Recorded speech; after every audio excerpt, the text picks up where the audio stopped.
একসময় husband wife কত সুন্দর গল্প করতো, খুনসুটি করতো, সুখ দুঃখের কথা বলতো।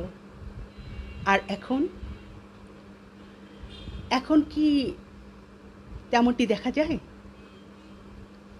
বেশিরভাগ সংসারে আপনি দেখবেন যে হাজব্যান্ডরা মোবাইল নিয়ে ব্যস্ত, অবসর সময়ে স্ত্রীরাও তার মোবাইলের স্ক্রিনেই হাত রাখছে, চোখ রাখছে। সেও তার আলাদা জগৎ বানিয়ে নিয়েছে। আগের মতো সেই নির্ভরশীলতার জায়গাগুলো নেই।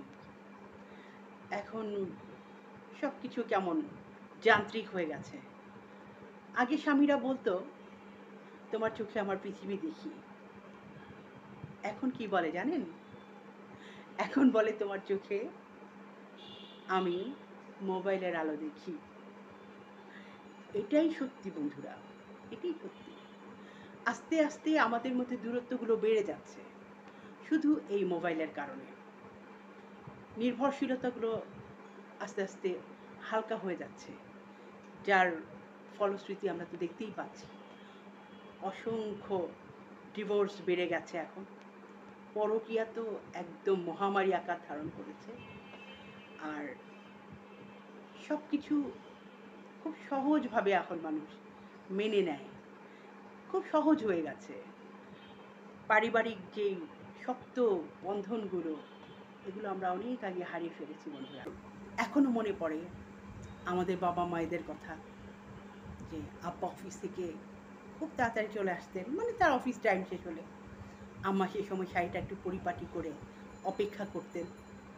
তো এই যে একটা অদ্ভুত সুন্দর একটা বন্ধন ছিল, এবং একজনের জন্য আরেকজনের যে একটা অপেক্ষা ছিল, এটা কি বন্ধুরা এখন আছে? যাই হোক, এটা আমি আমার ব্যক্তিগত কোনো মানে কষ্ট থেকে বলছি না। এই কষ্টটা এখন ঘরে ঘরে মেয়েদের কষ্ট। আমাদের জীবনের ইন্টারনেটের স্পিড অনেক বেড়ে গেছে, কিন্তু ভালোবাসার স্পিড সত্যি অনেক কমে গেছে। তো এগুলো থেকে আমাদেরকে একটু বেরিয়ে আসতে হবে, একটু ভাবতে হবে, পরিবারের জন্য সময় দিতে হবে। নয়তো একটা সময়, ধরেন স্বামী স্ত্রীর মধ্যে স্ত্রী মারা গেল, স্বামী ভাববে আছেই তো পাশে, মোবাইল নিয়ে আছে, তাকে এতটুকু মিস করবে না। আবার হাজব্যান্ড যদি মারা যায়, ওয়াইফ ভাববে সে তো পাশেই আছে, কারণ ওই নির্ভরশীলতাটা স্বামী স্ত্রীর মধ্যে তৈরিই হয়নি। তো বন্ধুরা, সবাই একরকম না, এদের মধ্যেও অনেক হ্যাপি কাপল আছে, যারা এই ইন্টারনেটের যুগেও দুর্দান্ত